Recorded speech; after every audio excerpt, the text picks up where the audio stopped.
So ఈ చంద్రగ్రహణం ఏవైనా సరే చాలామంది మధ్య మనకి యూట్యూబ్ ఛానల్లో కావచ్చు, చిత్రత్వ ఛానల్లో కూడా మనకి లేనిపోని అనవసరపు భయాన్ని కలిగిస్తుంటారు. అవును. సో కొంతమంది సూడో నాస్తికులు, అంటే నాస్తికులు వేరు, సూడో నాస్తికులు వేరు.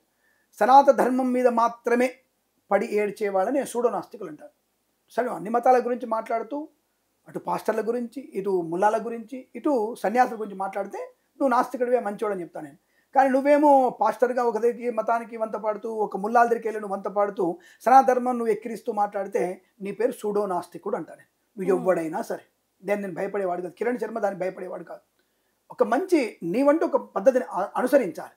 సరే, అది అటువంటి సూడో నాస్తికులు ఏమంటారంటే గ్రహణం లేదు, ఏం లేదు, ఇగో నేను గ్రహణ టైంలో నేను చికెన్ తిన్నా, నేను ఇగో నల్ల గుడ్డు పెడితే నల్ల గుడ్డు నాకు రోజు దొరికింది, ఇప్పుడు నేను తింటున్నా అని చెప్పిన తర్వాత ఎక్కడ తన్నులు తిన్నారో, ఎక్కడ అనారోగ్యాన్ని పొందుకున్నారో, ఎక్కడ లేనిపోని ఇబ్బందులు పడ్డారో మాకు కూడా ఆ విషయాలు స్పష్టంగా తెలుసు. మాకు ఆ విషయం గురించి మీరు వేరుగా చెప్పవలసిన అవసరం లేదు.